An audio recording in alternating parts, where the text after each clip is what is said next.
araw po sa ating lahat, mga kapatid. So, it's Sunday ngayon.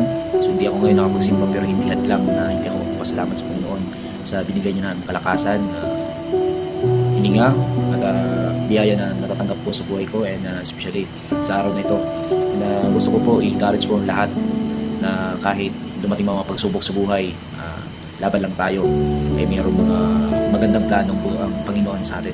So, gusto ko po na ibigay ito na verse para po sa ating lahat sa Romans chapter 12 verse 9. Sabi po ng Panginoon na magmahalan kayo ng tapat at iwasan ninyo ang masama at laging gawing ang mabuti. Amen.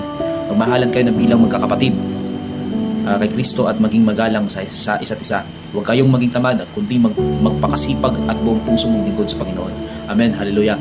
So, kapatid, magmahalan po tayo ng totoo, magmahalan po tayo ng tapat, iwasan po natin yung masama or lahat ng mga negatibo sa ating mga kaisipan, dahil ang kaaway po laging nandyan para tuksuhin tayo, mag-away-away.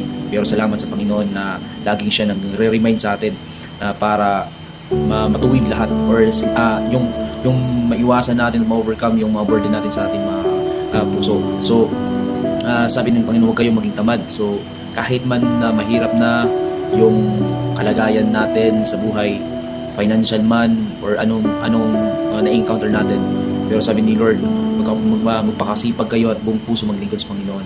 Nasabi kasi sa 1 Corinthians 5:15-18 na your labor is not in vain in the Lord. Lahat po ng gagawin mo para kay Lord hindi po matasayang. Kaya gawin po natin lahat, ibigay natin yung best, yung trust natin sa Panginoon, dahil alam ni Lord na balang araw matatanggap natin ating reward.